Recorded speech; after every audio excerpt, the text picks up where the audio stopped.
High বন্ধুরা, কেমন আছো তোমরা সকলে? আশা করছি সকলে খুব ভালো আছো। চার দেয়ালের গল্প চ্যানেলের পক্ষ থেকে সবাইকে জানাই স্বাগত।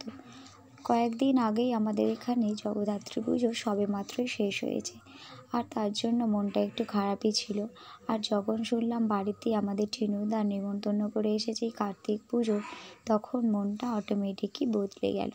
তো এই জন্যেই বলে বাঙালির 12 মাসে 13 পার্বণ, একটার পর একটা লেগেই থাকে।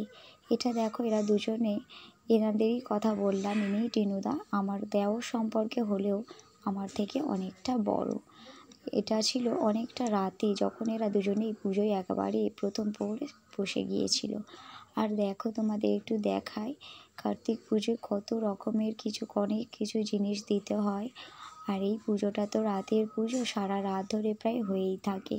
তার জন্য ওনারা একেবারে পুজোয় বসে গিয়েছিল আর এখান থেকে উঠবে না। আর আমরাও গিয়েছিলাম অনেকটা রাত্রি, সব কাজ নিজেদের মতো কমপ্লিট করে তারপরে, কেননা মানুর ড্রয়িংয়ের স্যার এসেছিল, উনি চলে যাওয়ার পরেই আমরাও রেডি হয়ে আর চলে এসেছিলাম এই কার্তিক পুজোতে।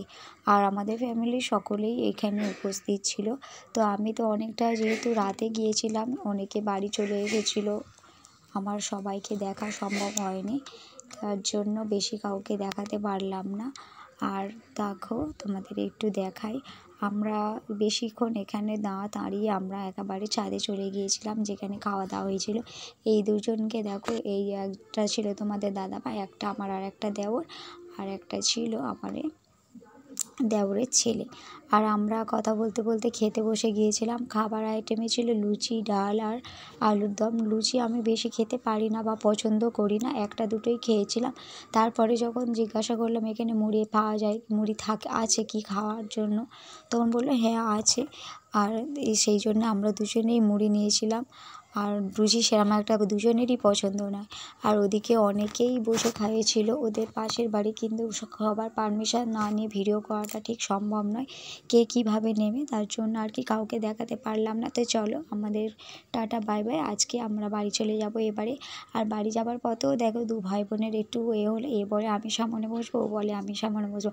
আর আমি রাস্তায় দাঁড়িয়েছিলাম, দাঁড়িয়ে আমি ভাবছিলাম যে এরা যদি এরকম করে আমি কোথায় বসবো। আর খুব শীতকাল পড়ে গিয়েছিল, যেই জন্য গলায় আমি মাফলারটাও দিয়ে দিয়েছিলাম। তারপরে ও দুজনের মধ্যে ঠিক হলো যে কেউই সামনে বসবে না, দুজনেই পেছনে বসবে। আর তার জন্য আমরা সবাই মিলেই বেরিয়ে পড়েছিলাম। তো আজকে ভিডিওটা এই পর্যন্ত। ভালো লাগলে সবাই লাইক করো, কমেন্ট করো, আর অবশ্যই সবাইকে আর একবার এই চ্যানেলটাকে একটা সাবস্ক্রাইব করো।